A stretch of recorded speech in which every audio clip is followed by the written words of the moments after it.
Welcome everybody. Thanks for joining us for our discussion on world perspectives. I think this is a world in crisis with the horror that Palestinian people at the moment face in Gaza. We've been on the streets over the last weeks and months in solidarity.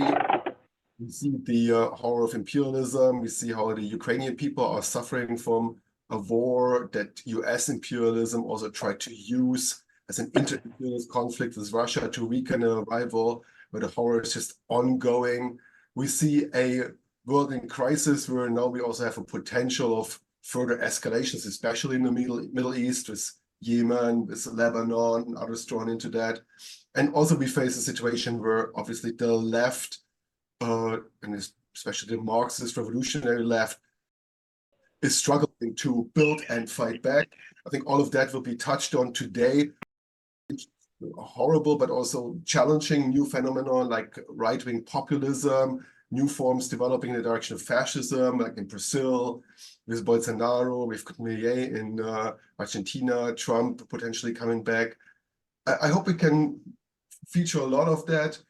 This is a meeting organized together from Democracia, Socialista in Puerto Rico and Reform and Revolution, the Marxist Caucus in DSA here in the US. My name is Stefan. Our speakers are Andreu Coll from the Anticapitalistas in the Spanish state, and he's also a member of the leadership of the Force International. We've got Manuel Rodriguez Banchs from Democracia Socialista in Puerto Rico, and we've got Cristinia Carvalhaes. I hope you're generous with my pronunciation. I'm sorry.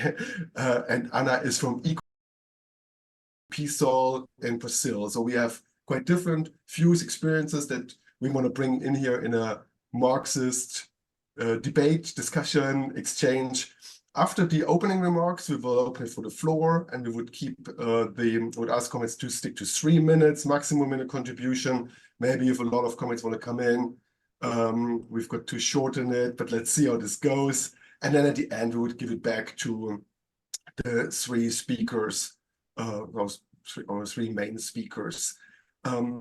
Yeah, that's the plan. If there are questions or whatever, obviously also Andreu, Manuel, and Ana could come in and clarify things.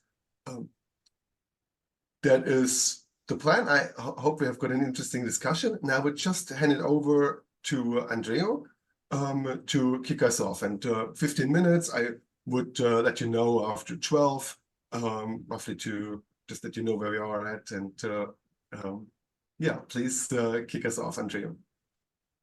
Hello everyone. Thanks for the invitation. Gracias compañeras y compañeros de Puerto Rico también y a los de Reform and Revolution. Bueno, sigo en inglés. So very briefly, I'll try to develop a little on the war in Gaza, also in Ukraine, and some experiences of broad anti-capitalist party building and the role of Anticapitalistas in our case, but more broadly of other comrades of the FI. So around Gaza, the main I think the main feature, the main novelty is that it's the first time that the US is a co-belligerent on the side of the Israeli attack. They're also blocking calls to ceasefire in the United Nations in a very hypocritical manner. And also, of course, we have a major support of Zionism by British, French, and German governments too, where in Germany, for instance, Zionism is a state affair, in fact, as they state themselves. And I think it's particularly appalling to see the repressive measures in France, Britain, and Germany, especially against demonstrators and mobilizations. And I think it's very striking that the responsibility in supporting Zionist ongoing genocide is proportional to the historic responsibility in the fascist Holocaust against the European Jews, with Germany, or Nazi Germany, of course, but also Vichy France in the forefront. So up to 1967, the main central ally of US imperialism in the region was not Israel. In fact, it was Saudi Arabia. And but the Six-Day War obviously changed the whole situation, and the American administration turned Israel into the main spearhead of Western imperialism in the area. So this time, the US is supporting Israel since the attacks of the 7th of October with a massive shipments of weapons. And they've also supported Israel militarily in the region so it can concentrate on its slaughter in Gaza. They've also alerted their bases in the region, and obviously, as you know, all this cover has led also to the attack against the guerrilla in Yemen, backed by Iran in the recent days and closest developments. So I think that the military support of the US to an ongoing slaughter of this proportion and a quite obvious genocide is something new. I think that all the shells that have been proportionate sending over, shipping over, and even all the bombs, including 2,000-pound bombs, is a real novelty since World War II and Vietnam.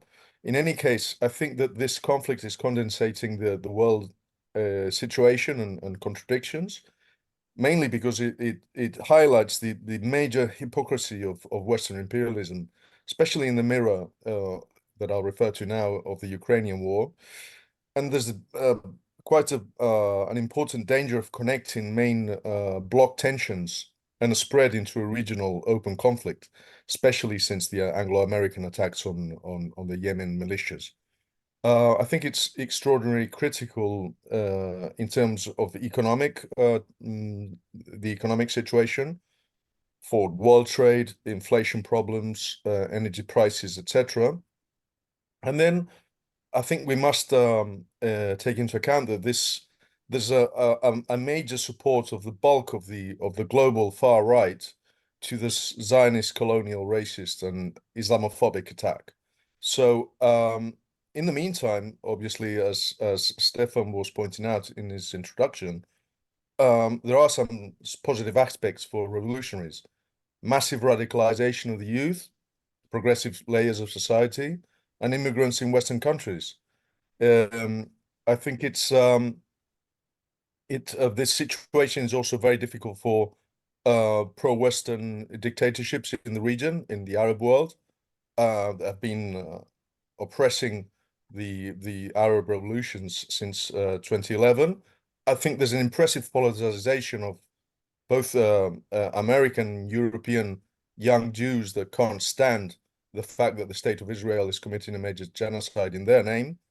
And I think it's key to interact with all these layers of new activists and develop further consciousness of the colonial, racist, and imperialist nature of the Israeli state, and the growing trend of fascistization of this society. On Ukraine, I think that as you know, the left is rather divided on the issue. I think that one side of the problem is the left that tends to only blame Western imperialism, the role of NATO, and especially US and British imperialism, to try to excuse Russian imperialist agenda for the aggression, and ignore the fact that there's a long history of national oppression of the Ukrainians, both under Tsarism and Stalinism, and the colonial nature of the Putinist invasion. I think there's a wide range of positions around this view. On the other hand, I think characterizing the war exclusively as a national liberation war of the Ukrainians and even an anti-imperialist struggle, ignoring the major economic, political, and military inter-imperialist dispute around Ukraine that has been waged since the disintegration of the USSR, and intensified in 2004, and especially since 2014, is also a problem. So at Anticapitalistas, we think that the solidarity with the Ukrainian working people and labor movement doesn't oblige us to stop condemning Western imperialism and NATO in the conflict.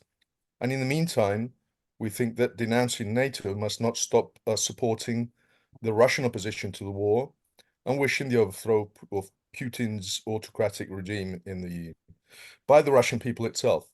So I think that nearly 2 years after the initiation of the invasion by Putin's forces, the conflict has escalated in terms of weaponry and risks of confrontation with NATO, especially since the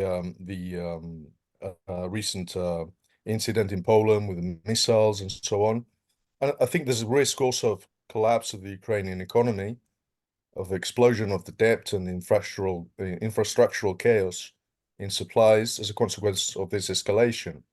So in this, I think it is quite undeniable finally that this makes the whole situation rather dangerous, and especially due to the fact that Putin's regime is totally linked to the outcome of this conflict. And unfortunately, his withdrawal doesn't necessarily lead to a better regime, in my view. In any case, I think that the outcome of the war is going to be catastrophic for the left globally due to the rise of ultranationalism, militarism, new austerity measures, and generalized growth of military budgets when humanity needs to invest massive resources to accelerate environmental transition and massive economic transformation to save the climate and stabilize the global ecological crisis. So, for what respects to the parties and the role of revolutionaries trying to build broad parties useful for the class struggle and to rebuild a socialist broad consciousness among workers.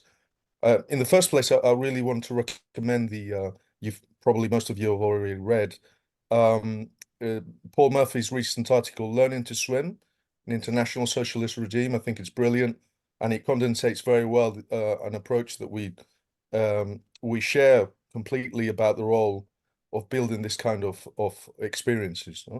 Unfortunately, in Europe at least, every 6 or 7 years, we've had a major disaster for what respects to the European left since the crisis of the end of the Cold War and so on.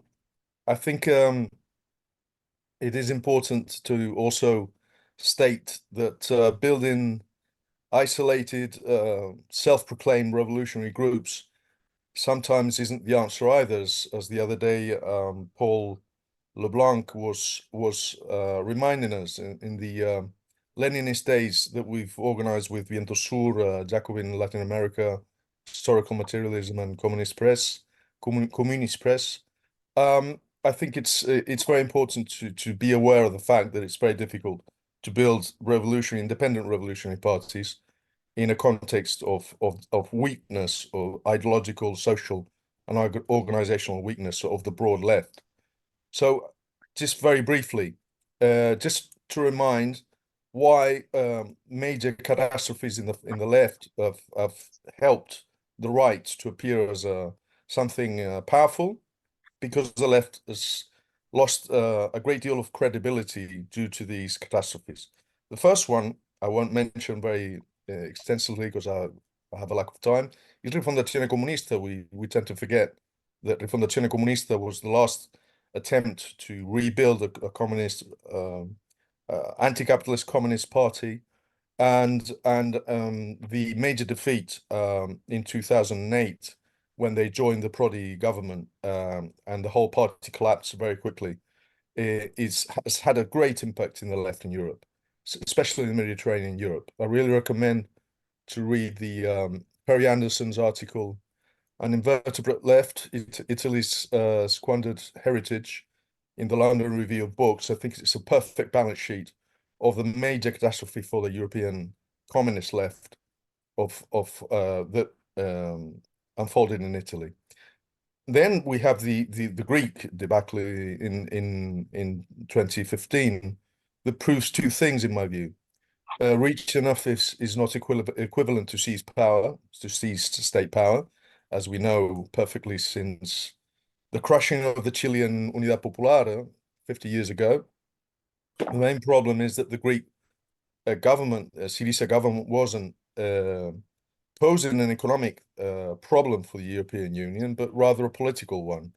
And the European Union was determined to crush the experience as a rebellion against centralized European neoliberal despotism. And Syriza didn't have a plan B. And in our view, they were extremely naive about the nature of the European institutions. They had this Europeanist optimism and the illusion of reaching a pact with the Troika. I thoroughly recommend Stathis Koubelakis' balance sheet on the Syriza experience. And for respects Podemos, a recent catastrophe in the Spanish left, and I'll end in a couple of minutes. I think that the experience ended in 2021 when the leadership of Pablo Iglesias decided to join Pedro Sánchez's government, putting an end to probably the most important experience in the Spanish left since the end of the democratic transition at the end of the dictatorship. In our view, it was a great occasion to rebuild a massive repoliticization of the population in Spain. But all this was sacrificed with the common confusion between historic objectives and individual and caste ambitions.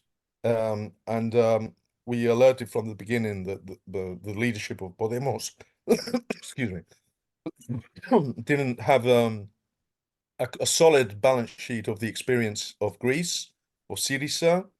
They hadn't learned the lessons from what had happened there.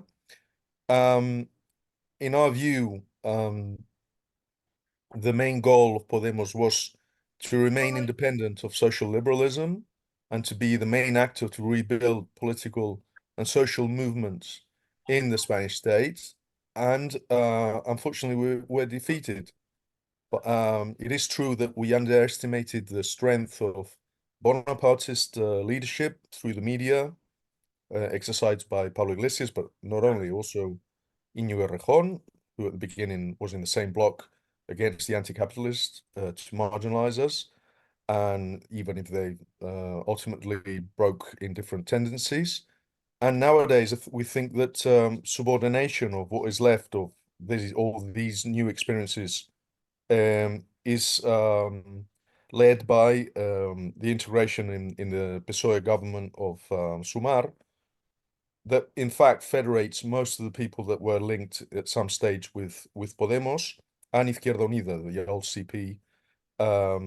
And obviously nowadays the situation of Podemos is very catastrophic, but I think it's the natural outcome of subordination to social liberal government, where the main tendencies are restoration of political normality and the acceptance of capitalist, neoliberalist capitalist economy. So nevertheless, we think that our participation leading and launching from the beginning an initiative like Podemos, because it is important to remind that this initiative was launched together with the group of finish here, the group of Iglesias and Anticapitalistas at the time. Izquierda Anticapitalista was the name. I think this was very useful to develop our own organization, to have mass influence, and also to renew and extend our organization and acquire a massive experience of leading with mass politics. So I think this was a great success, although now we're in a difficult situation to rebuild an anti-capitalist left in the Spanish state. Thank you very much. Thanks a lot, Andreu. Next speaker is Manuel from Democracia Socialista in Puerto Rico. Thank you, Stefan. I want to start by thanking the comrades from Reform and Revolution, and specifically to Stefan for their initiative in putting this meeting together. And I must say that it's a shame that other organizations chose not to participate in this effort. I couldn't avoid saying that. I will talk about what has been called the new Cold War, and if time allows us, also try to discuss what is the role of U.S. imperialism internationally, ways to fight it, and what would be the role of Marxists in the social movements and the parties we are trying to build. The last two topics I think would be better for the general discussions, and we really want to hear about the experiences of the revolutionaries in the United States. So I would start by saying that the U.S. has had a leading role, a potential as an imperialist power since the 90s, and the end or the result of the previous Cold War was the hegemony of capital rather than the hegemony of just the United States as a nation. I think that the principal adversaries in this new Cold War are the United States on one hand, and China and Russia on the other hand. And among the features of this new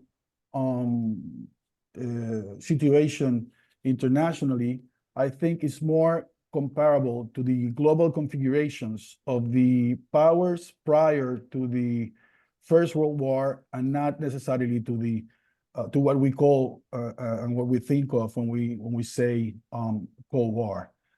And that there are several factors that I think make the situation more comparable to that prior to the First World War. First of all, I think that the Cold War between the USSR and the United States took place during a long wave of rapid economic growth after the Second World War, a period of expansion of capital, which is not present in the current situation. And I must say also that the other aspect is the ideological contents of the Cold War between the USSR and the United States, which is also absent in the current situation. And I must say that the expression of Cold War was first coined, at least on the record, by the German socialist leader Edward Bernstein. And at the time, he meant the fact that Germany was engaged in a military buildup in preparation of war against France and the rest of the European rivals, without yet getting into a real war, into what can be called a hot war. And that was what he referred to as a Cold War. And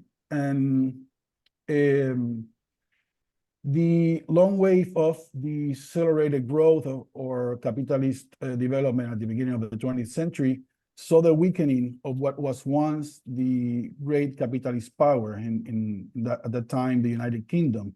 And during the process of weakening, in the era called by Marxist theories the phase or era of imperialism, the rising capitalist powers that challenged the United Kingdom sought to increase their dominance.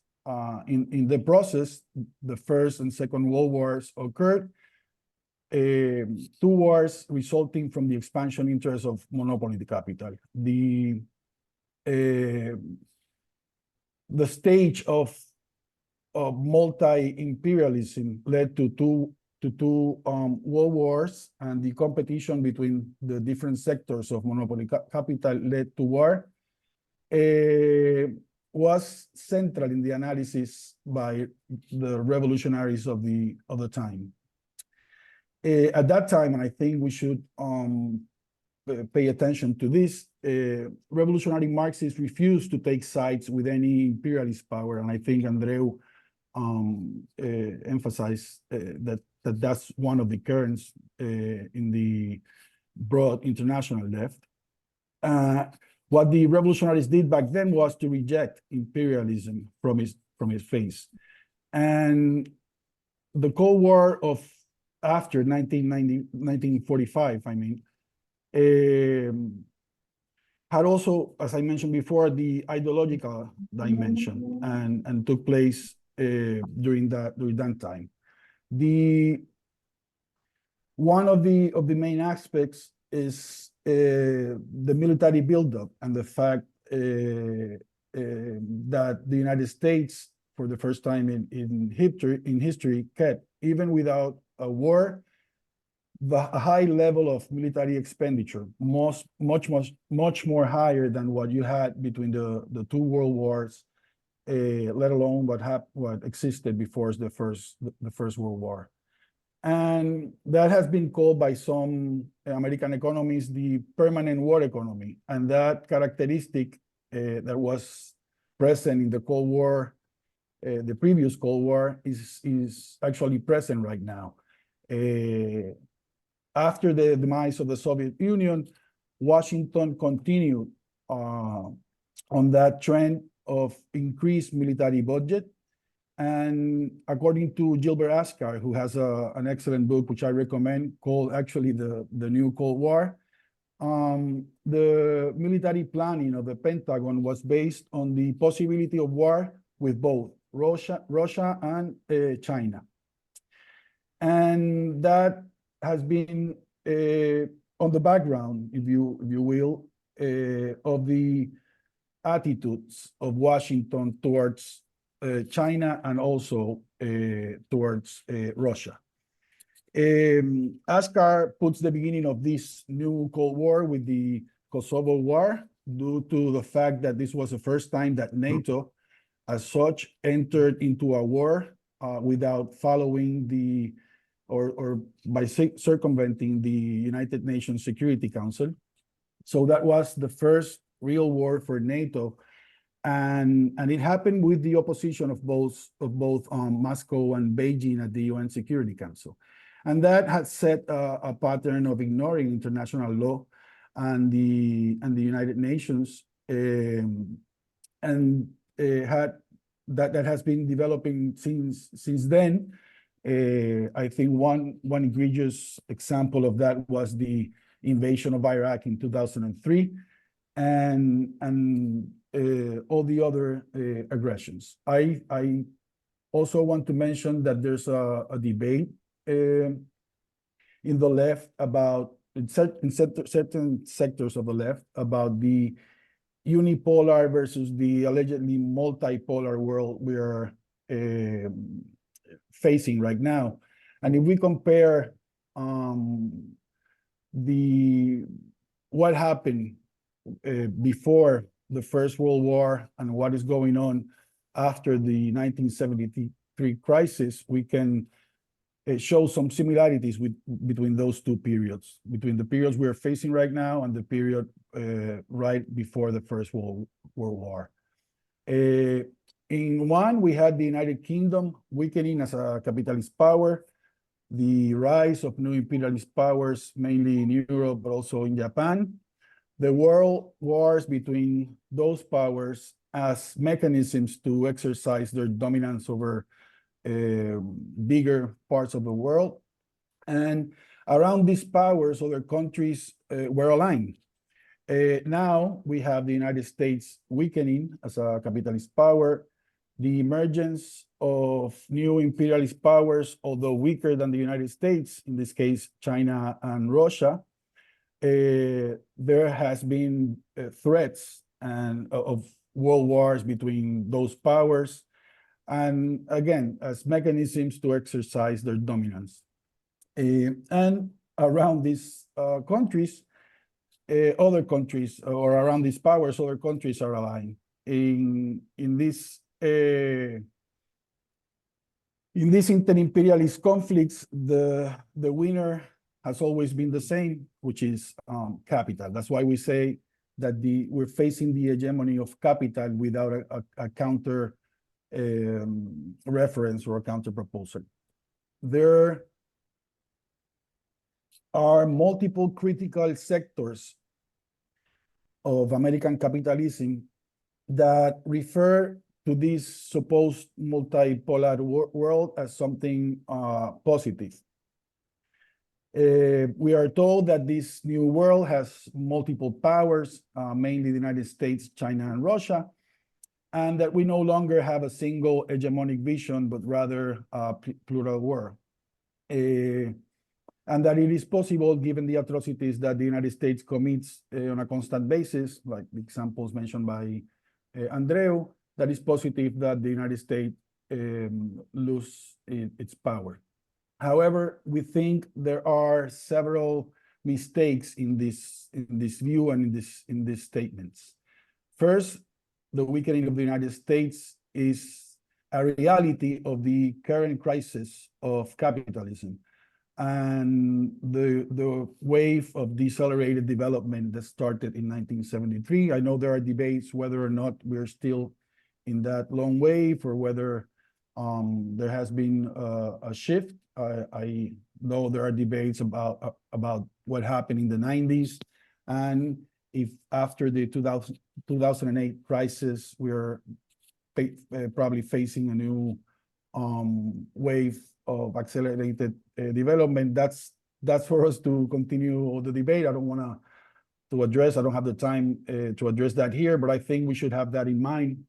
So the strengthening of the new imperialist or potential imperialist forces has little to do with the success of other capitalist economic powers.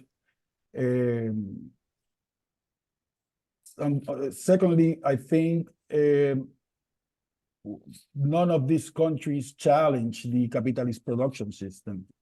Rather, what they do is reintroduce competition between imperialist countries, as was seen at the beginning of the 20th century. And that competition between imperialist countries have paved the way for world wars in the past, and that's a threat we're facing, definitely we can be facing today.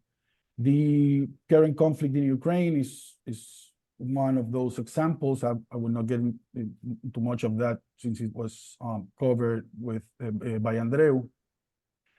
But these atrocities cannot be ignored. To see Russia or China or in their allies like Nicaragua, anti-imperialist forces like some sectors of the left do because they challenge the American power, I think it's a mistaken view.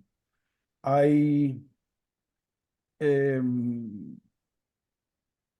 think that this division of the world into blocks or poles or fields has a great disadvantage of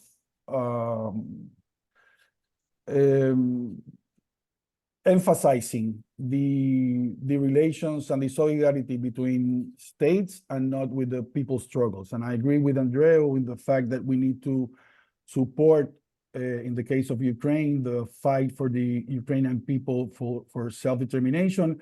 And we also have to support the resistance of the Russian working class. And I will end this part of the analysis that saying that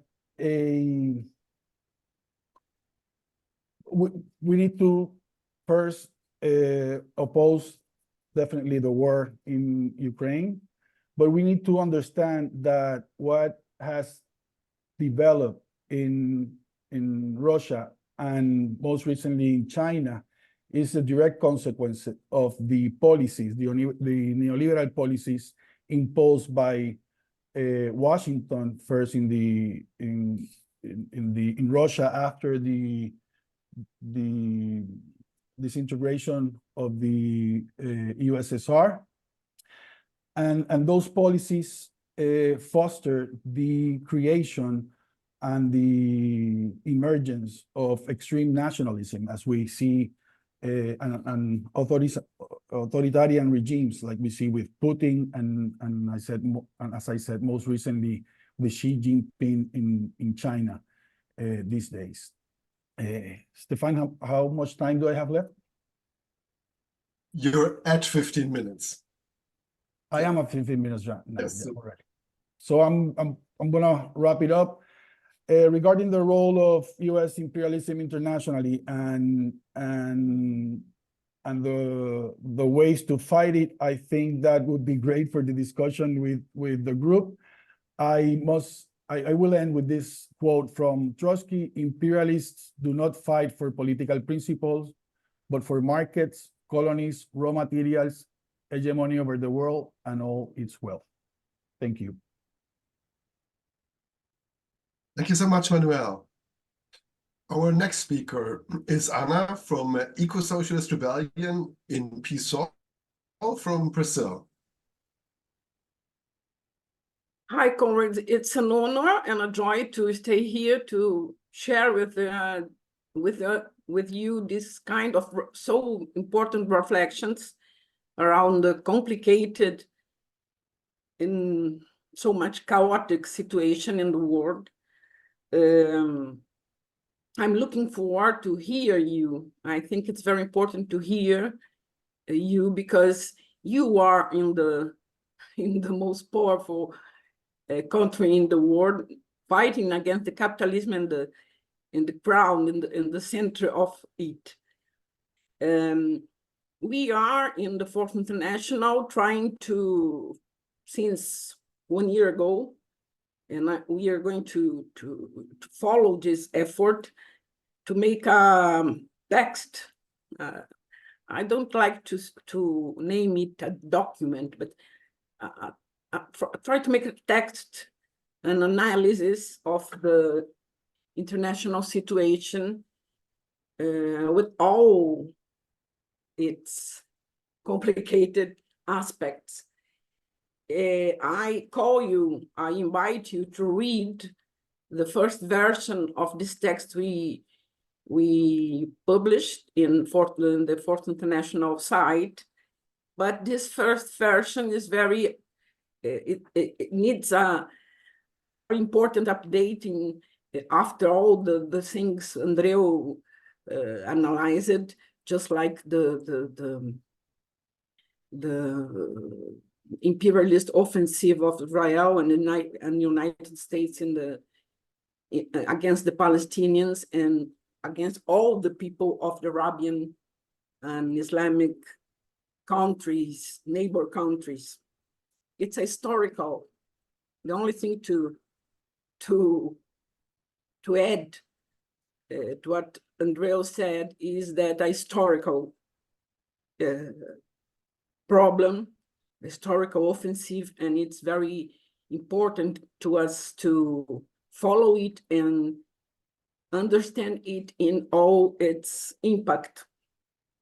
I will try to synthesize the three issues, the three contents you asked me, basing me in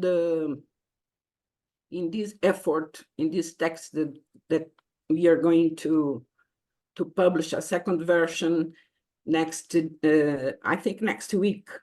I don't know if we can publish it before the IC, the February International Committee of the Fourth International, but it will be a second and updated version. First of all, I think we must put in our analysis of the world situation the climate and the I don't know if I can speak this word in English, is environmental, ambiental, la crisis ambiental. this problem is the backdrop and the meeting point of all the phases of the thing we name the multidimensional crisis of the capitalism nowadays. This ecological crisis is provoked by 2 centuries of predatory capitalist accumulation. And it is escalating. We had last year, 2023, the hottest year in the history of the climate data. Biodiversity is being lost in accelerated rhythm. There's pollution, contamination, and pandemics. The globalized corporate economy is still based on burning fossil fuels and increasing consumption of meat and ultra-processed food.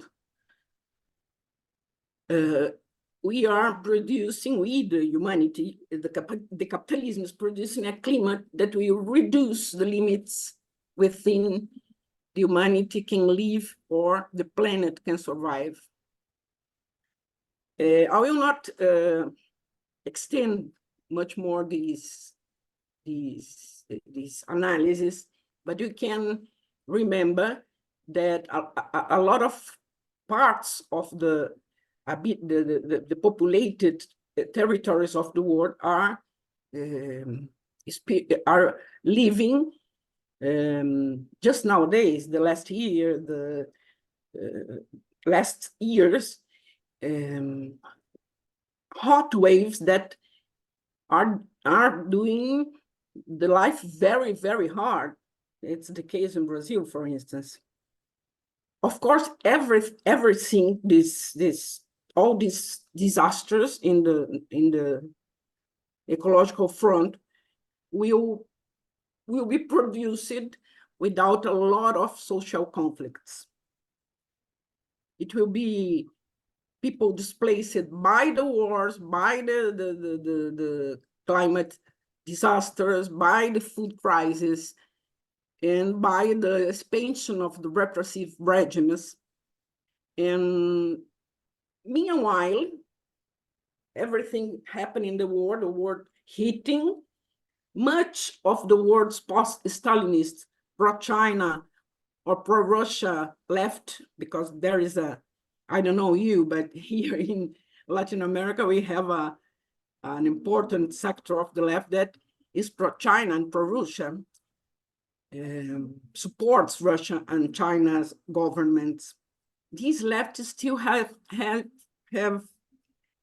a very great difficulty, a very hard time grasping the implications of this climatic tragedy, and very difficult large difficulties to incorporate these kind of things into their understanding of the world, the capitalist world, and in their program.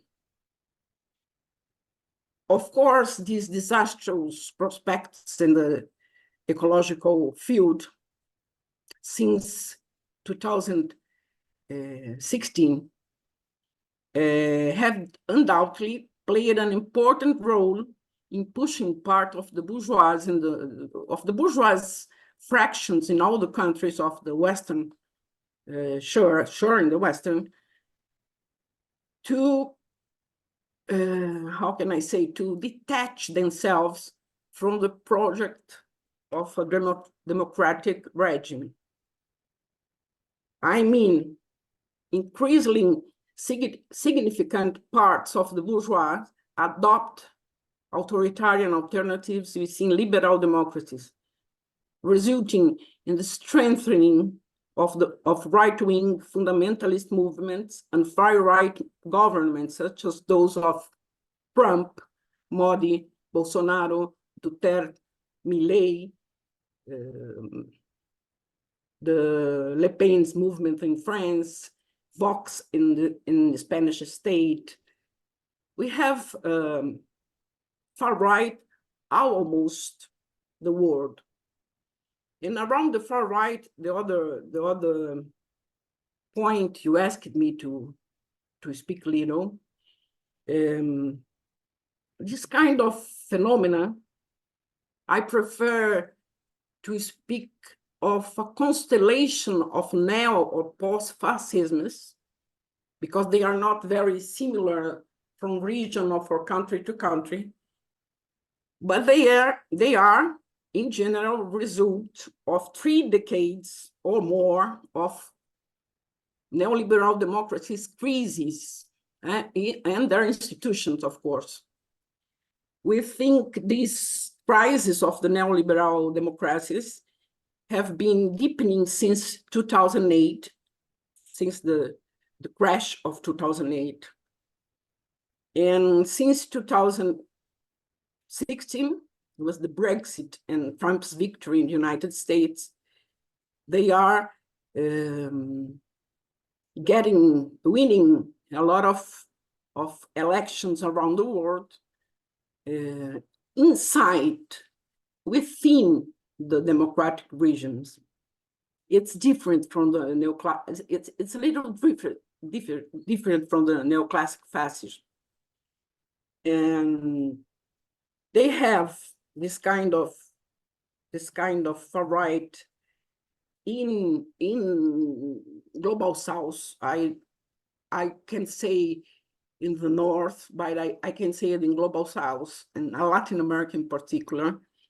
They have links with Pentecostal Christians, fundamentalist Christians, and links with the criminal organizations, just like drug traffic and militias. How it's the name we give in Brazil for ex-militaries and policemen, criminal organizations. You see the tragic situation of Ecuador nowadays.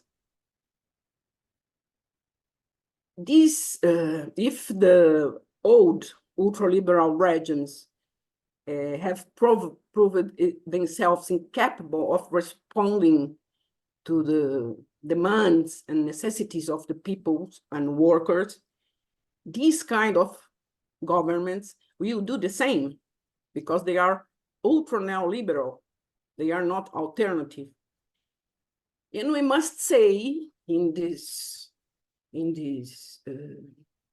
broad backdrop, that this is a crisis. This crisis is a crisis of the left, no? The left in the broad sense. Social democracies, democrats in the United States, and the progressivism in Latin America, from the first pink wave in the beginning of the century, they formed part of these democratic regimes, and they helped to feed this situation for the growth of the extreme right, all the kind of extreme rights. Of course, it's not the case to make a sectarian politics just like indicate the guilty of the left in this situation, but we should know that, no? And say that between us, among us. Of course, this situation, this new situation in the world with a growth in extreme right is very dangerous, and is almost the most important political phenomena for our programmatic reflection. What we do in front of Milei, Bolsonaro, and all these guys, no? The other thing, the last one, the last issue everybody asks me around this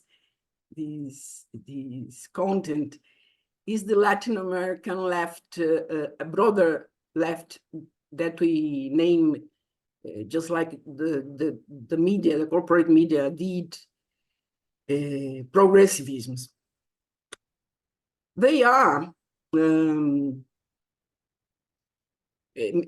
media, and the corporate media, and writers and bourgeois analysts named it pink or red tide for Latin America.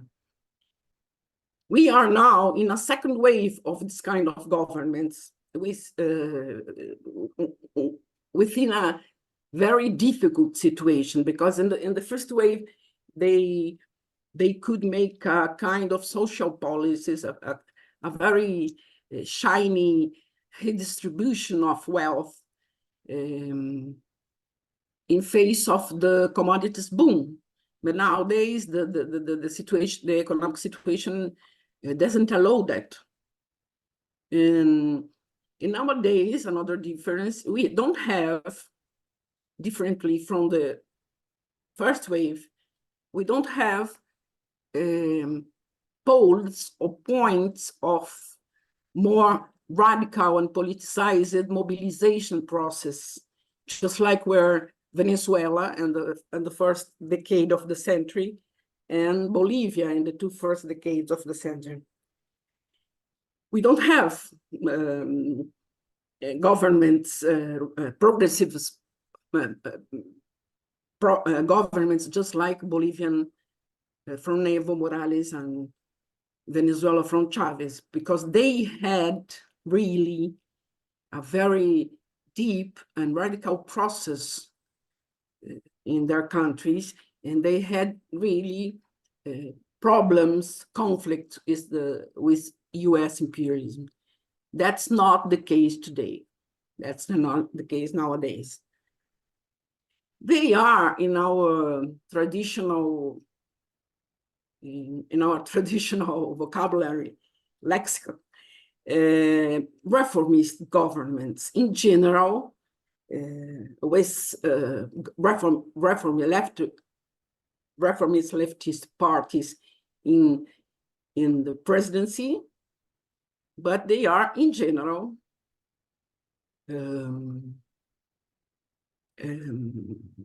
class collaboration governments. They are not. 15 minutes. Do I have time? You I'm finishing. I'm finishing. They are not our governments, although a lot of workers and a lot of part of people, poor people and oppressed people, see them as theirs or as left governments.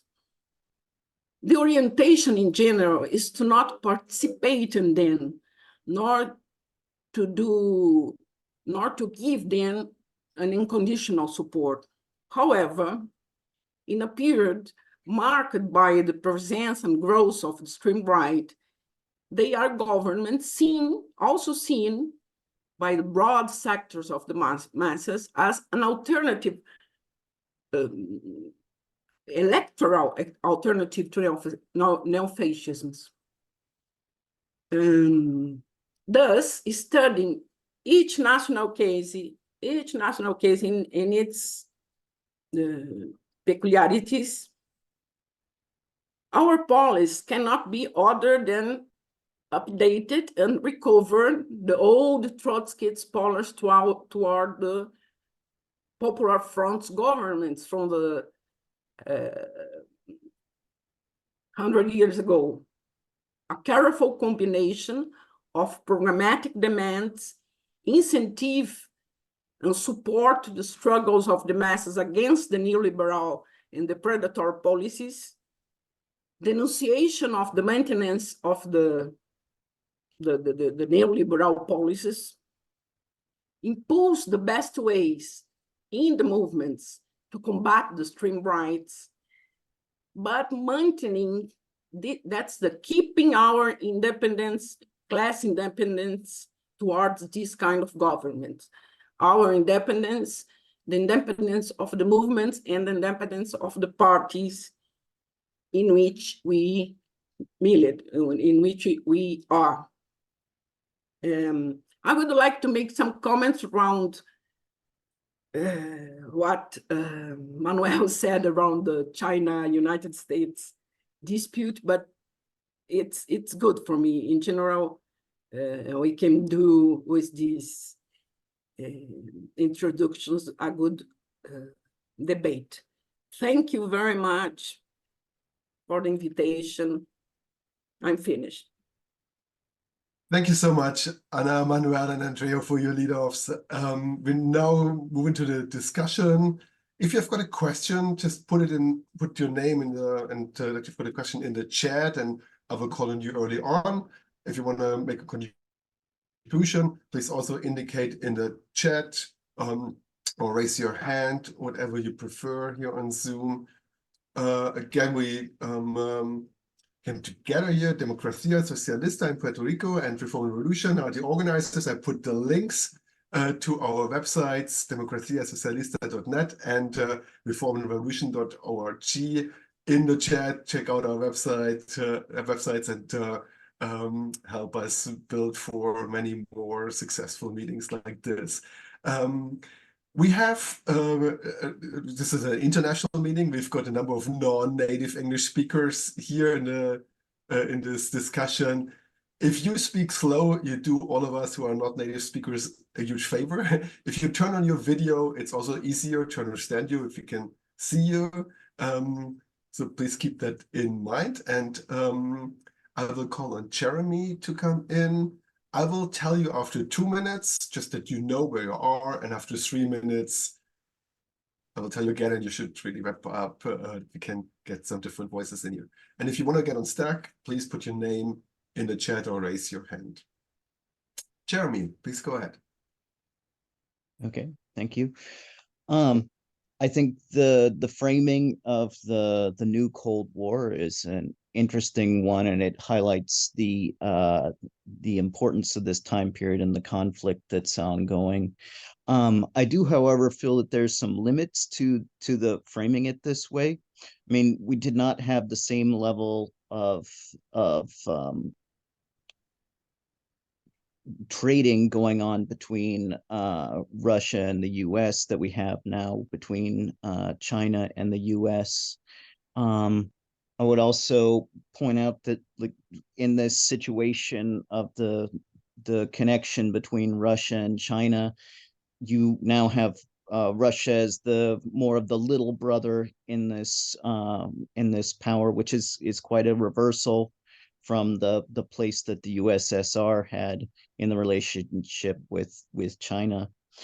I'm also quite curious about this idea of hegemony of capital starting in the 90s and instead of the US. I'm not really familiar with this type of theoretical framing. I guess I would frame it a bit more in a more boring way, which I would say the decline of the US has made space for the rise of regional powers. And I'm getting an echo here now. What I would kind of point is kind of an assault of the heavy weapons of commodities here coming out of China. First with, I guess you could point to the loss of the fight against this type of thing with in the WTO, against this idea that China was dumping onto the international market, the rise of tariffs against China, and the undermining of the WTO courts with the non-appointment through various presidents of the forces there. And then also the overinvestment that China has had on an ongoing period, not just in real estate, but also in manufacturing, which has led to some significant advances, especially in batteries, screen technology, electric cars, and some of the related markets. I think, you could also add a bit to the idea of the different blocks here with the smaller countries aligned against the US, joining this type of grouping with China that I would put at the forefront. And the part to go with this also kind of boring framing is that power has shifted and has yet to be reflected in the map of power of what China is able to influence even around its coasts and its near neighbors. So also interested in other people's feedback on these questions as well, though, because I think they're interesting developments with a lot that could be said. Thank you, Jeremy. Robin is next. Hello. Thanks to everyone who worked to put this together. This is very, very interesting. I'm Robin. I'm a member of Rise in Ireland. My question is to Manuel Manuel in Puerto Rico. I was doing like a very like surface level research sort of on the different groups participating. I was just curious about the situation that that you guys are in at the minute with how is it going with the MVC, I think it was called, and the group you're sort of the larger group that your organization is a member of, and is I know they got us some representation in your parliament, and I wonder are things going well, or are there issues, or how like I suppose it's sort of an update on how things are going in Puerto Rico. It's not something I am very knowledgeable about at all. So thanks again for everyone for joining. Thanks, Robin. Alex. Yeah, I had a question about what to do. I feel like I've heard a lot about like analysis about like what the situation currently is like, the historic movement and how the right is rising. But I would like to hear a little about what are the tangible goals we're working towards? What are we trying to organize for what immediate change so we can take a step closer to our revolutionary goal? And in that discussion, this is a question for all the speakers, I suppose. What suggestions do you have for revolutionary Marxists here in the United States to take also a step in that direction? Thank you. Thanks, Alex. Next is Rui. Hello, everyone. I'm Rui, R&R, EM pronouns. I wanted to thank Democracia, Socialista, and the comrades from Anticapitalistas and PSOL for coming here and talking. I think this is a very useful discussion. I'm very happy we're having it, and I deeply hope that we can deepen the discussion and organizing work we're doing together. I share a lot of Alex's questions here on the next steps, and if I may be so presumptuous, I would propose that is very important, especially for us comrades in Reform Revolution and us comrades in Democracia Socialista, to talk actively on campaigns to work on opportunities in Puerto Rico and in the United States. In DSA, the biggest socialist organization in the United States right now, there is a big culture around doing the work, como hacer el trabajo, right? And you must, in a sense, prove your politics in action, and I think this is a mostly correct impulse, to be able to have that broader influence, and I think also to win people to your ideas. It is very difficult, I've noticed, for the current leadership on the International Committee, which tends to be this very, as the comrades have said, pro-Russian, pro-China, very campist politics. I think there's a unique opportunity if we can work together to coordinate our forces on pressure points, understanding that the colonization of Puerto Rico and the way it is currently held as a U.S. territory is a major point of U.S. power in the Caribbean, and weakening that by granting rights, by fighting the double chains, one could say, on Puerto Rico is going to be a critical way that we can prove our politics in action. And I think also that we can develop what a revolutionary Marxist left alliance has to offer in the context where currently I think the focus is on the biggest party, the biggest forces. So I think DSA works with the PIP and the MVC in a very uncritical way that's mostly cheerleading. So I'll end there. I think working together, practical steps forward, campaigns, right? That will be very critical. So I hope we can continue that discussion. Thank you. Thank you, Rui. Henry is next. Hey, comrades, Henry, he, him, here in Boston, Reform and Revolution member. Yeah, first of all, just thanks so much to the speakers. In terms of the comrades' question about what can we do, I mean, I hope folks have seen like both SEIU and CWA, the second and sixth largest unions in the US, both came out in support of ceasefire. There's a big fight at the UAW, Biden endorsement on ceasefire, and we did our first Massachusetts labor action calling for ceasefire. So I think the labor movement is really a great opportunity for socialists to be involved, and R&R members are thinking about how do we uplift that, how do we draw those. So I think that's like one of the most concrete things we can do. In terms of my question, I just there's a book by Peter,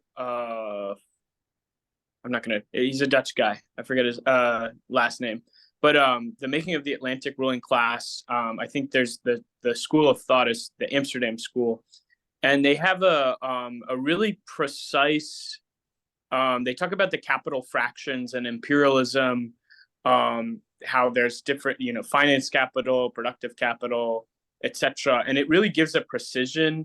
And then, okay, you have which companies fall into which ones, and also which sort of NGOs or political factions of different parties are representing the different interests of the various capital fractions. And so I find it like useful, instead of just saying, oh, US capitalism, well, not all US capitalists or the Chinese elite or the Russians, like there's some Russian capitalists who want peace. They want, because their business would benefit more from peace than from war. Obviously the military industrialists, they want endless war. So I was wondering if anyone's used, any of the speakers have thought through that lens in terms of what's the inner, like the civil war amongst the capitalist class in each country, and how does that impact imperialism, in terms of which sections of capital, fractions of capital are most dominant in this current period of sort of a new inter-imperialist Cold War. Thank you. Thank you, Henry. Next one is Diane.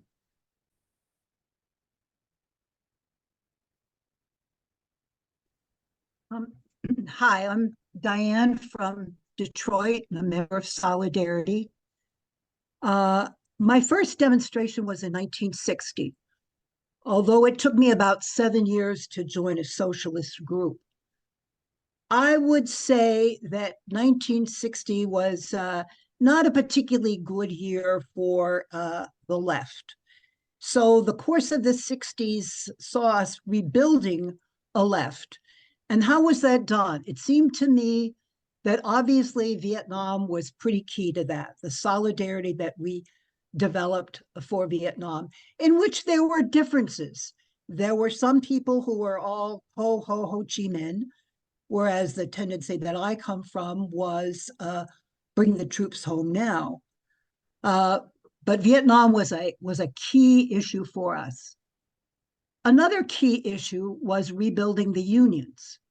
And I think essentially those are pretty key issues for us today when we think about what's happened since then: Nicaragua, Palestine, Ukraine.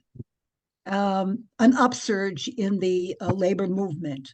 I'm a member of the UAW, and I would say that although we won a new leadership at the top, we have a big problem because we don't have what we need to be having at the base.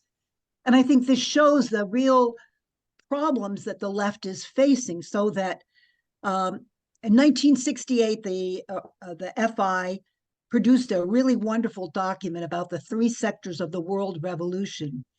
And I would say right now we could produce a document on the 3 sectors of the world counter-revolution, with the rise of authoritarianism everywhere.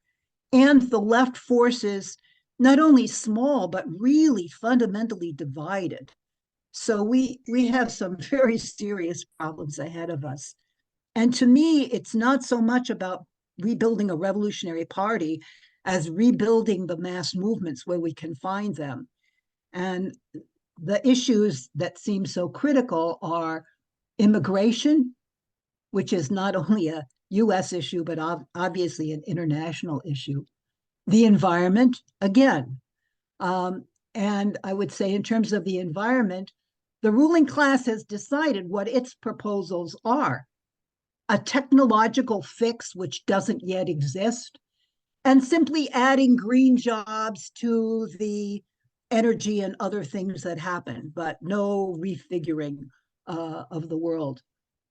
And here I'd say that despite the problems we have in the UAW, are you going to give me a signal? What is it? You had 3 minutes, but please finish yourself. Okay, I would just say that what's interesting is that Sean Fain raised some really key points when he challenged the ranks of the union around the questions of immigration, and put forward the idea of work-life balance. So these are really, I think, key issues that we need to be talking about, because what the left does not have is a concrete alternative. That's our problem. Thank you, Diane. Next one is, and please excuse my pronunciation, Defendini? That's the name. Defendini. Sorry. That's okay.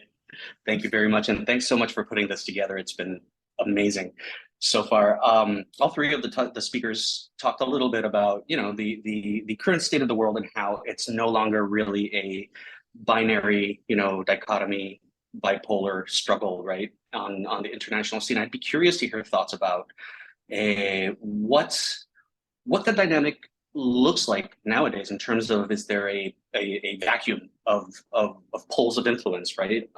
Is there, are we expanding, as Manuel mentioned, into a post-national where great capital is a much more overt geopolitical actor, right? As we've seen with some large corporations dealing with China and whatnot. So I'd be interested in hearing a little bit about what that looks like now. Where the left and where we should be kind of aligning ourselves to kind of build up, that movement that Diane was just mentioning that we need. Thank you. Thanks a lot, Defendini. And Philip is next. Hi, comrades. Thank you so much for all the comrades speaking and joining us for the meeting. I agree with what people have said. This is really valuable, and I hope we can do more of this. I thought the points that Anna Christina made on the contemporary far right, I think are very relevant for the situation. And Anna mentioned it here in the US, but I thought I'd go into a little more with the phenomenon of Trump.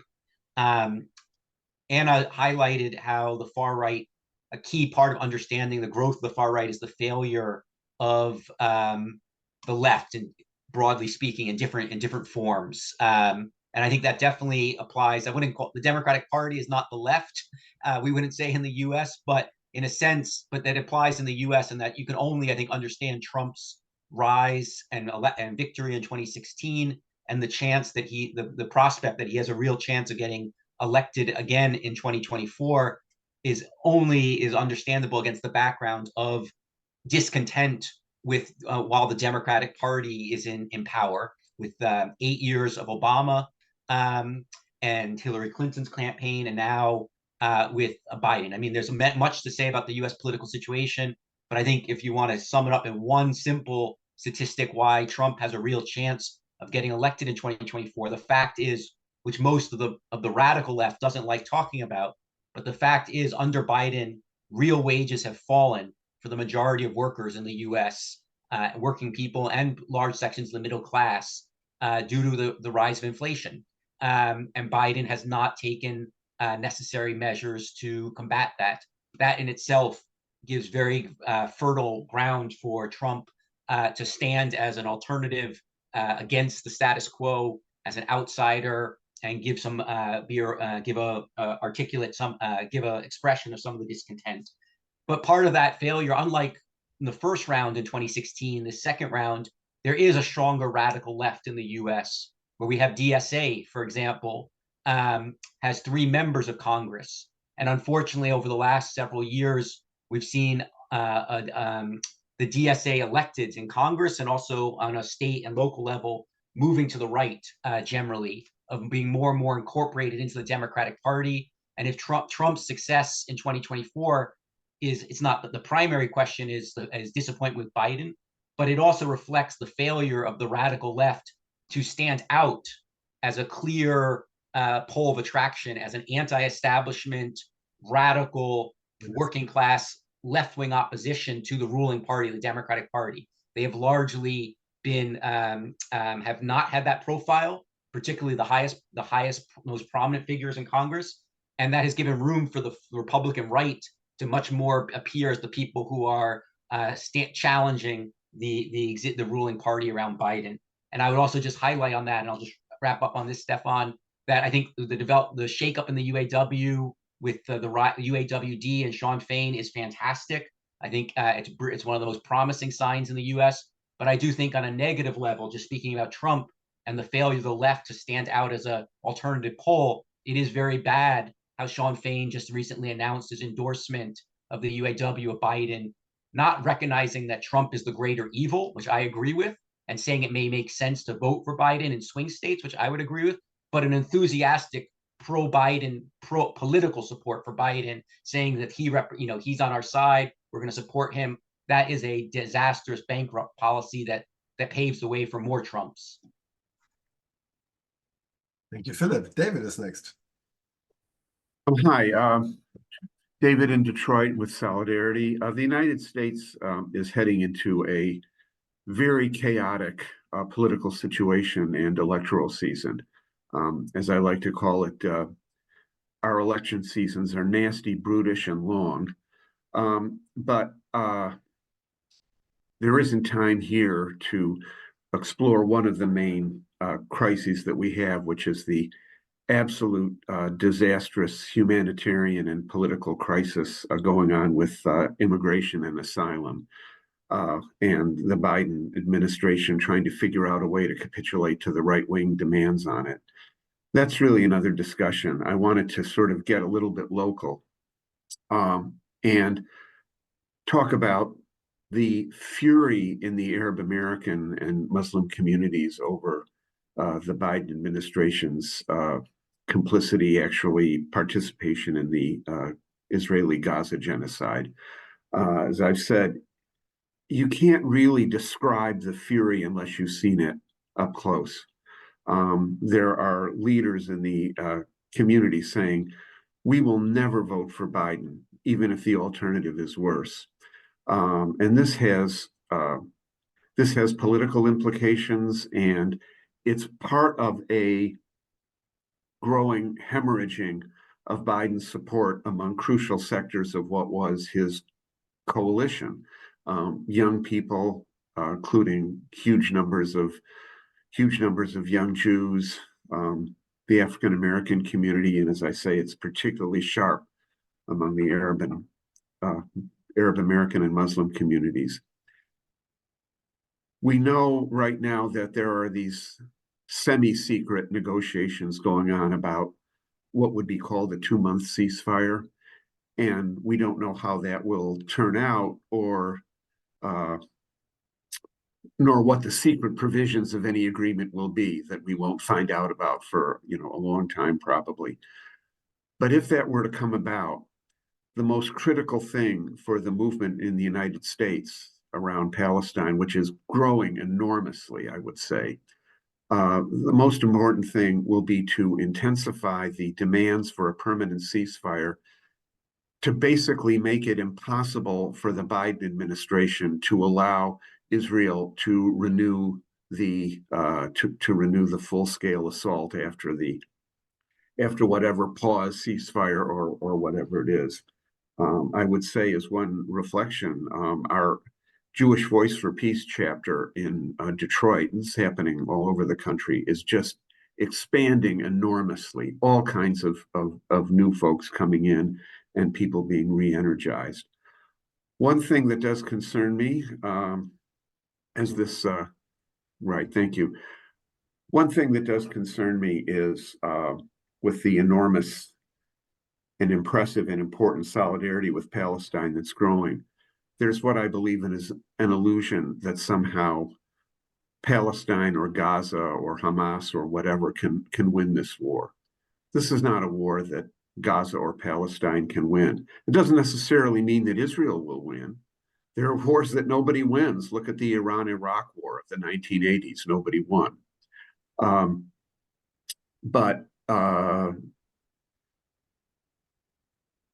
What worries me is that illusion may lead to demoralization down the road.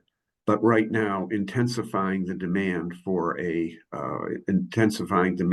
real permanent ceasefire to stop the slaughter, even though it doesn't solve fundamental questions, has to be an immediate, urgent priority for the movement here. Thanks. Thanks a lot, David. I've got Whitney and myself for a first round. I've got Rui for a short second round. If you want to come in, please put your name in the stack or raise your hand on Zoom. And then I think we will have a little bit more time for the comments who kicked off our discussion to reply also to a lot of open questions. So please let me know in the stack, raise your hand if you want to come in. Whitney.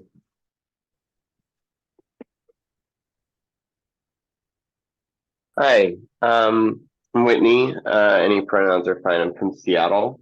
R&R, I'm part of the Seattle Education Association. And we had quite an experience getting a ceasefire resolution passed in Seattle in November. And as other speakers mentioned, that has been a campaign that kind of continues to unfold. Our state affiliate just passed it, and of course the UAW, SEIU, which I think is, in a sense, the biggest turn, because SEIU is a very undemocratic union that is a major player in the Democratic Party machine. And for them to come out, I was quite surprised. And it feels like the last speaker said, this movement is really growing in strength and power. And I feel like it has fundamentally transformed the discussion, definitely in the United States, regarding Israel and Palestine. I think there's no going back to pre-October 7th as far as people's understanding goes. And I think there's no going back to pre-October 7th in the relationship of Gaza and the West Bank, the Palestinian Liberation Movement, and Israel. I think that Israel is becoming a pariah state. With the ICJ now saying, yes, we're going to move forward with genocide. I think that Israel relies tremendously on that international support and consensus, which has been lost. And my 2 cents is that I feel like they're going for broke now. They want to level and annex Gaza in order to decimate and decapitate a resistance movement. And I feel like that, I like the speaker who spoke about this being akin to pre-World War I, that there are these, this kind of loss of support is creating these moments where they're kind of, by their own logic of it, these imperialist powers are kind of going for broke. They're kind of taking off the brakes. And I feel like there was some part of that in relation to Russia and Ukraine, the invasion of Ukraine. Russia has an aging military and needs to make use of it in order to shore up a better economy for themselves and gain new colonial powers. And I feel like there is a sense of that with Israel now that they're becoming a pariah state. And this plays out with what folks were talking about on the international conflict. Israel is a very important client state for the U.S. And my question, if there is time for folks to answer it, is how do people see this changing the international situation if Israel succeeds in leveling Gaza and in stopping the Palestinian resistance movement, or if they don't and the U.S. loses a really important client state in the Middle East, and they continue to be this pariah state? How do you see that kind of changing these ramping up of international tensions? But I'm very excited about the rebirth of the anti-war labor movement here, which I think the comrade spoke about the 1960s. I feel like there's a lot of parallels, and at least in my activism time, I felt like this is a real change. Thanks a lot, Whitney. Next, put myself on stack. I think Manuel discussed a bit the multipolar world we are confronted with. And I think it's just for us important to discuss this together, this more as a weakness of US imperialism to just control and impose its needs and power on the world, together with the weakness of working class consciousness, organization, and Marxist leadership. And I think the combination makes it really quite toxic and a challenging situation. I think just also in the Middle East, what we see now, there is no more Pax Americana, dramatically reduced soft power also of US imperialism, more military power and more trial of strength, more really fighting it out. From an analytical point of view, I think we can say that a weakening of US imperialism is, first of all, a good thing in the prospect of fighting back against imperialism, capitalism. But given this situation together with the weakness of working class organization, I think the challenge is that this is also a very messy situation with instability, wars, escalations, where working class people pay the price for that on the ground. And that's where I feel like the political positions we take are quite crucial to point towards the independence of the working class, a socialist program, and not to just stick with the lesser evilism, so to speak. I know the comparison is limited, but to acknowledge that Joe Biden is the lesser evil compared to Trump does not force any one of us to support Joe Biden, but to fight for an alternative. This is a smart approach there. I think the question that weakening of US imperialism in military conflicts, whatever, is the lesser evil, does not allow us to lose sight of building working class power internationally and here in the US against the power of US imperialism. It does matter whether US imperialism is weakened compared to right-wing Islamistic conservative reactionary forces like the Hutu movement, who's openly anti-Semitic, or Hamas, a populist right-wing Islamic force, or whether we actually build working class power in the region, internationally and in the US to fill that void and to weaken imperialism there. I feel there is a bit of a search, given this weakness on the left, also for shortcuts of campism, just to oppose US imperialism, or of trying to find formulas that cover up for our weakness. Like I heard this formulation about critical support or unconditional but critical support towards the resistance.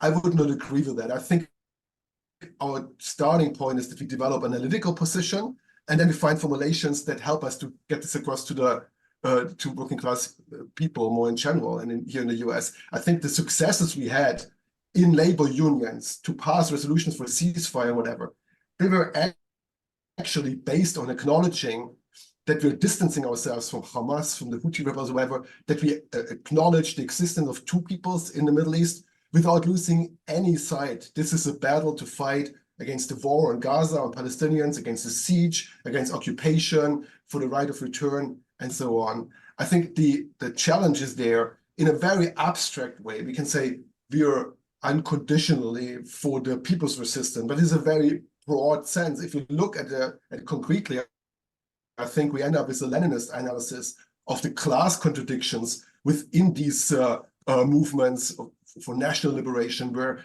working class people fight to end the oppression in any form, but capitalist forces, reactionary forces, petty bourgeois forces, they fight for their national liberation to exploit and oppress by themselves. So that's the line where I think these formulations do not help. And we might have to express at this or that stage in this or that country more of an engaging sympathy with different forces. But our overall challenge is to build on the independence of the working class, put forward socialist ideas. I think that's important because on a capitalist basis, without solving the questions of water, shelter, housing, jobs in the Middle East, in Palestine, in Israel, there will be just an ongoing nightmare of nationalist battles. But on that basis, I think we can rebuild. Carajo, le dije que cogiera las 5.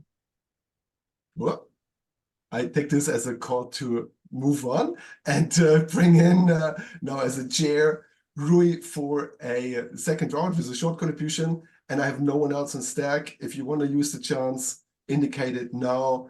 And then we would hand it back to our initial speakers. All right.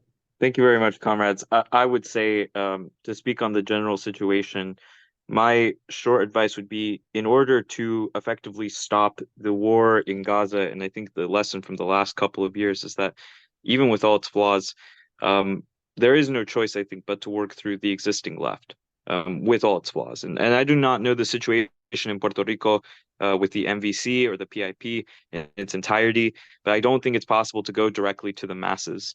It is by putting, I think, the socialists and the leftists together, and then from there going to the masses, to the unions and so on, where we have a greater chance of success. Doing that is hard because the left is not perfect and it is trying to find the way forward. And so what Stefan talks about, what the comrades have talked about, the campism, the ultra-leftism, that is a natural consequence. But it's very important that we have an understanding of how to win a majority within the left with all of its, growing pains, perhaps, and to use this opportunity to build forward, because I'm always skeptical of people saying that this is the biggest crisis yet, the final crisis. Capitalism is a system very stable, very used to crises. We have to patiently build our forces towards the point where we can stop these future, imperialist wars in the final way. But to do so, we must first go through the left that exists, then to the masses. And I think we also have to address the issues immediately facing the movement, which in this case, as the comrades have stated so eloquently, it is indeed the war in Gaza and fighting for a ceasefire. All right, that's it on my end. Thank you, Rui. I would give Diane 2 minutes for a second round, and then we would move to the sum up.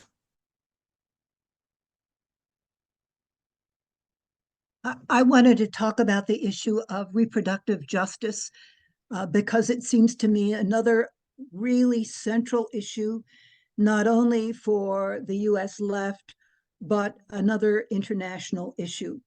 Even in terms of the war in Gaza, 50,000 women are pregnant and are delivering babies under the most horrendous of conditions.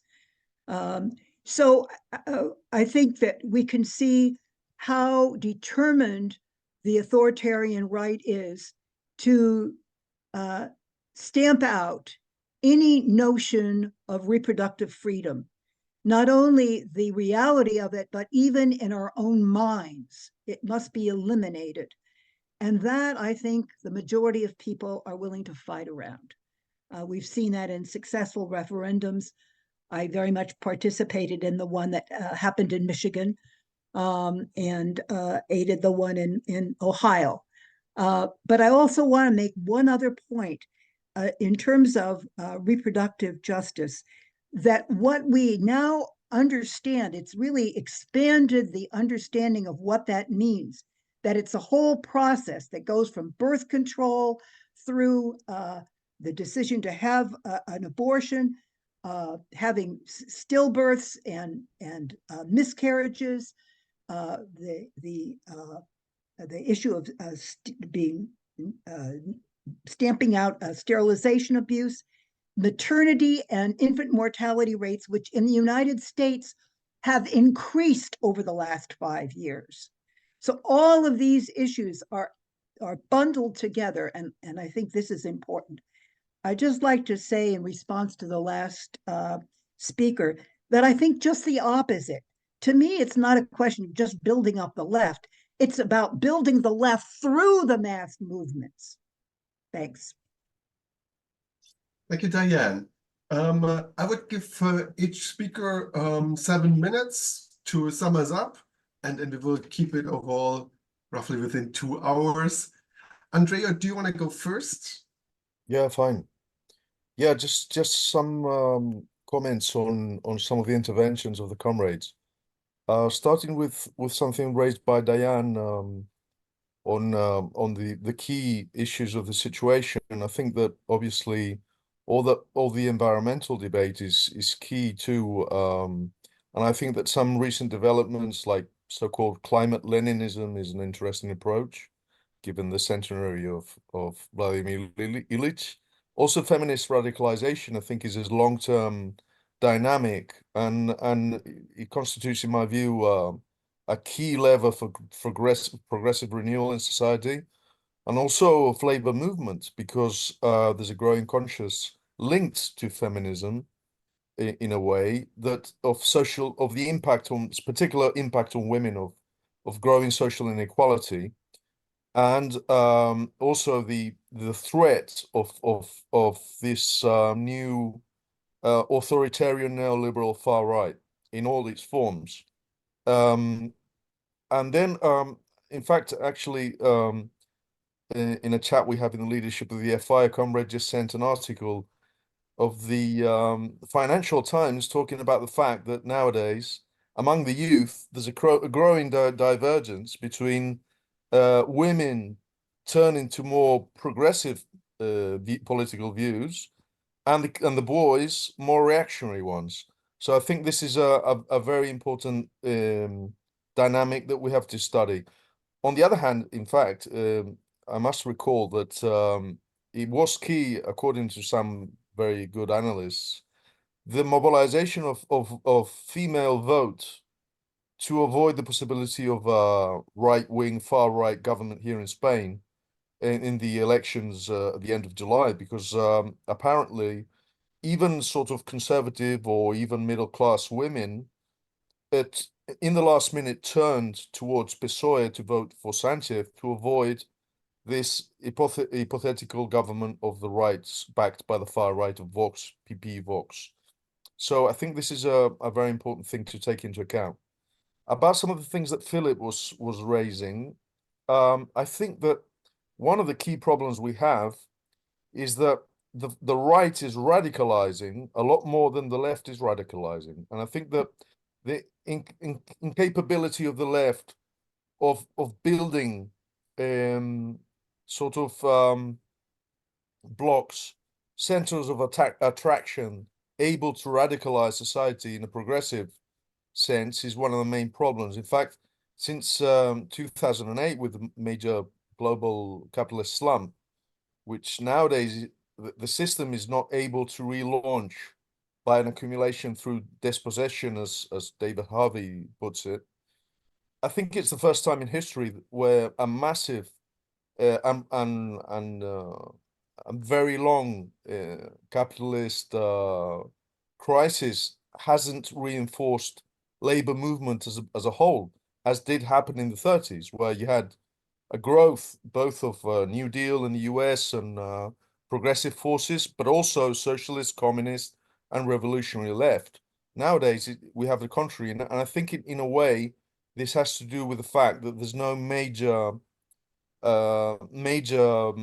social gains that are able to crystallize sort of a stable organizing among new generations of workers. And I think this is a key aspect. And finally, about some of the things that David was posing, I agreed with the possibilities of international solidarity around Gaza. In fact, as Enzo Traverso puts it, he says that one of the most representative Jews of the first half of the 20th century was Trotsky, and he said the most representative of the second half was Kissinger. Hopefully with the radicalization of some very important layers of the of the Jewish youth in the US around the solidarity with Gaza, we can hope that the former will be more popular than the latter. In any case, I really think that there's possibilities in this situation, and this is one of the main key tasks nowadays, to relate to all this anti-war radicalization.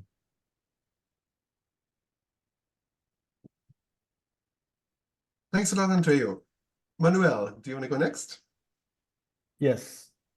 I think the interventions of Congress calls for another meeting, and I agree that we should try to get regular gatherings like this one. I just want to address Jeremy's comment. When we use the term hegemony, we don't give it the Gramsci's sense. We were talking about the supremacy that one state exercises over another state, and when we say capital was the victor after the previous Cold War, it is because it's sort of a supranational agenda. We're fighting, when we compare what we're facing in each of our countries, either in imperialist countries or in the global south, we're facing the same agenda, and we need to get into our analysis into what is like this new recomposition of the world powers. I wanted to address the tasks we have ahead of us, what to do. I think eco-socialism is also has also a potential of mobilizing and attracting young people, and I think our current has put eco-socialism as a central aspect of our fight and of our struggle. And for us in Puerto Rico, where we face the extreme consequences of the climate crisis, that has been one key aspect of our work and the organization. I think that the threat and the development of the far right in all around the world, but particularly in the United States, is the most dangerous threat we're facing right now, with the possibility of Donald Trump returning to the presidency of the United States and the implications that will have on a global scale. And I agree with Andreu that the right and the far right radicalizes more and more, and what we see is a tendency to moderation of the broad parties, of the broad left parties, both as opposition and once in government. So that's one challenge we are also facing. We need to strengthen the independence, or to push for the independence of the working class, Stefan, where definitely we need to try to, given the weakness we're facing now, to maintain the centrality of the working class and the independence of the working class, particularly in the national liberation movements. I totally agree with what you stated. But the class struggle would be definitely, and I also share Philippe's view on the importance of the resurgence of a democratic labor militancy in the United States and the results of the UAW strike against the three big companies. But that's, and you can correct me if I read it wrong, that's not the majority of the organized labor movement in the States so far. It is an important step, it's an important victory, but I think that efforts like the rank and file project of DSA is a project we need to look at and also contribute to strengthening. From the national perspective regarding the class struggle in the States, I think we should continue to support efforts like labor notes, for example, where much of these discussions and coordination of actions have been developed, if you will. And internationally, we need to figure out spaces of exchange of militants and leaders of rank and file labor leaders. There's an effort I want to mention, and I want to invite you to eventually join if you can, is the Third World Congress Against Neoliberalism in Education that will take place this year, the second half of November in Rio de Janeiro in Brazil. That's an effort of one comrade of Fourth International, Luis Bonilla from Venezuela. He's currently teaching in Brazil, and I think that would be an excellent opportunity to get together labor activists in the education sector, and those type of initiatives I think we should promote. The challenges, as Philippe mentioned, for the US left are tremendous.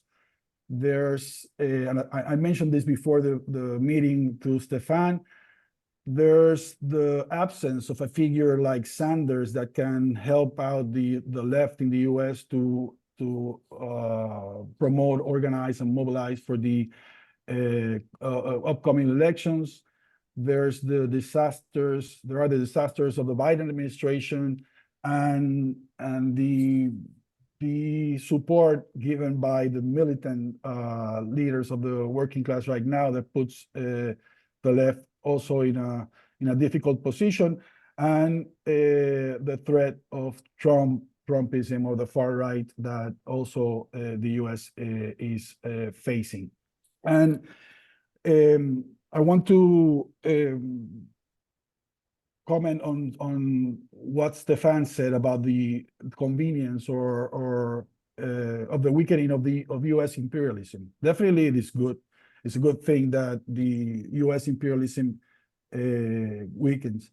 But also we need that China and Russia weakens as well. You know, we need to support the class struggle in those countries because we are anti-imperialist, no alter-imperialist, not to fall on that. And I would like to get the last minutes I have just to mention the experience in Puerto Rico in Victoria Ciudadana. Well, just I finished with this. We have now one senator of Democracia Socialista in Victoria Ciudadana. Currently is Rafael Bernabe. And for the upcoming elections, we made an alliance with the pro-independence party, PIP, which is prohibited by law. We are challenging that as we can. And we have the potential of electing more members of DS and increasing the number of members in the House and in the Senate of Victoria Ciudadana, the alliance. Also the possibility of winning the mayor of San Juan, and even the governor post with the candidate of PIP is a strong possibility. Too soon to tell, but we are very optimistic about the work we have been able to do while constructing a revolutionary organization and also building the broad party in Puerto Rico. Thank you, Stefan. Thank you so much, Manuel. Anna, please come in and wrap us up as the last speaker here.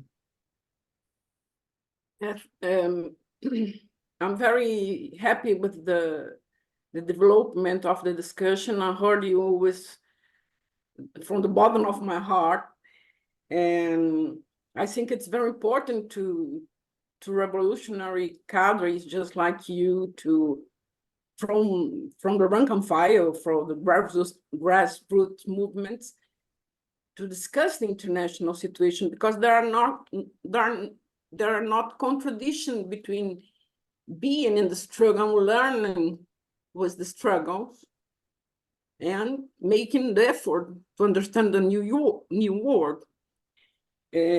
a few words around the crisis. No, you will see the document, the tentative text from the FI, and we will see we make an important effort to understand the new world, the new period. We say is a new historical period since 2008. Why do we do that? It's not to make a distress, to take the cadre, to take the militants from the fight, from the fronts, from the work and the bases, but is the necessity to understand the world, to make a new revolutionary, to make with the movements a new revolutionary program for a new time, for a very complicated and delicate time. And so how we see some, I remember one comment around our emphasis in the crisis, how our analysis and characterization is not to conclude that the situation is positive, is favorable for the workers and oppressed in the world. On the contrary, the description of the situation makes evident, self-expressed, that the situation is very unfavorable, is very negative, is very complicated, is very plain of challenges, new challenges. The thing is, we discussed in the last IC, we became to discuss a very collateral aspect of the crisis, because a lot of historians and analysts and left intellectuals asks and compares the present situation with that situation in the 20s and 30s of the 20th century. Of course, it's very similar in a lot of signals, but there are a lot of difference, bad difference, and some good difference.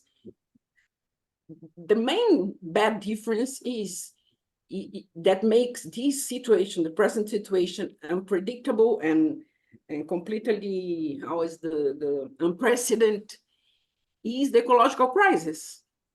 They didn't have the conscience, they didn't have the ecological crisis 100 years ago.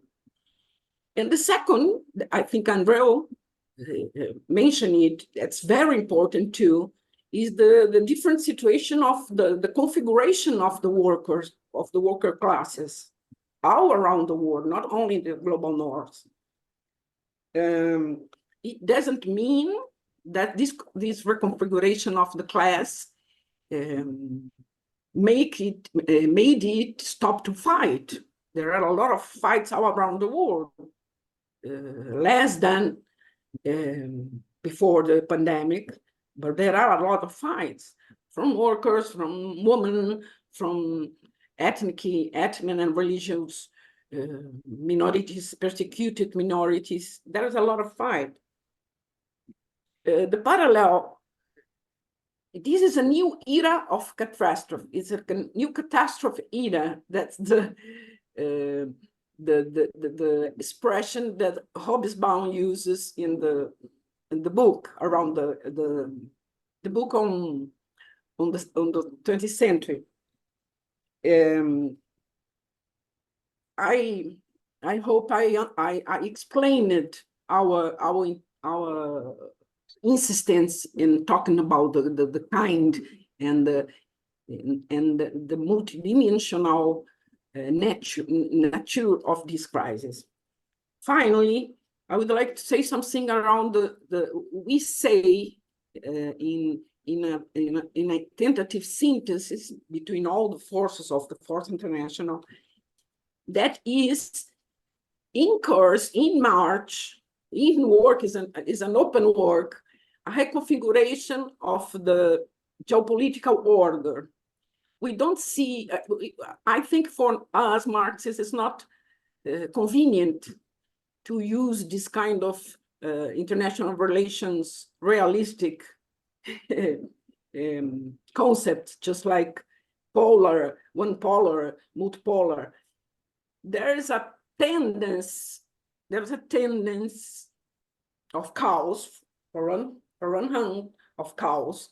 In another hand, a tendency of a bipolarization between a bloc from the old imperialisms and a new bloc in construction, building itself a bloc around China, Russia. Of course, Russia is different from China, of course. It's another imperialism with very specific goals.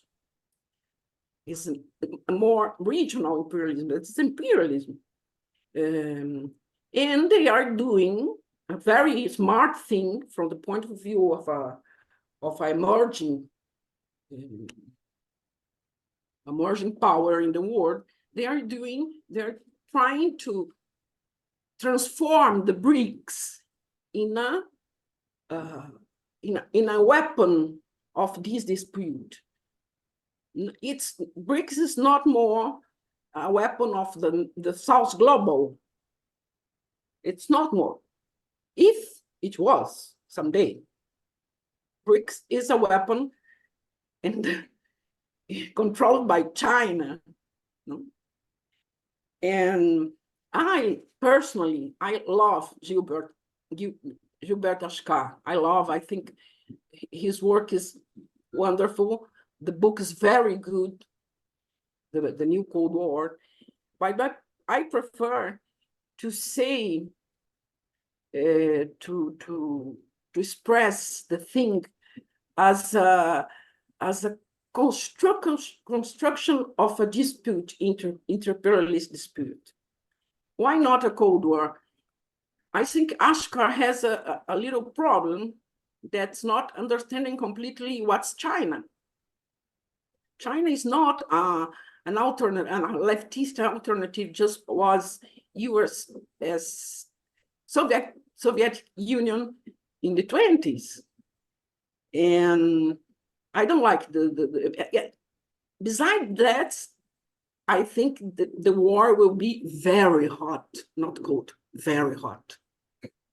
That's the perspective. I think it's, but the historization and the analysis he makes in the book is wonderful. I think we need to think about it, read the book, read another opinions, and continue to discuss between us. Thank you very much for all. I hope you can help us to understand better and for the action for the action in this complicated world. Thank you. Thank you so much, Anna. I hope for everybody who was here, this was a contribution to the ongoing discussions of revolutionary Marxists, of understanding the world with the purpose of changing it in a struggle for a socialist liberation, the self-liberation of the working class. Really, thanks a lot again to Andreu, to Manuel and Anna for kicking us off, for everyone who contributed here in discussions and everyone who was here. I really appreciated Democracia Socialista in Puerto Rico co-hosting this with us. I put the links again in the chat, democraciasocialista.net, and Manuel also added the magazine, momentocritico.org. Reform and Revolution, our website is reformandrevolution.org. Yeah, I'm sure that we touched on many questions without being able to fully dig in. We will continue these discussions and very optimistic about our joint struggle, continuing together to change this world where we face so much horror, war, imperialist destruction, and the challenges are big for us. That's it for today. Have a nice rest of the day. Thank you. Bye now. Thanks a lot for the invitation. Thank you. Thank you. Bye bye, comrades. Bye.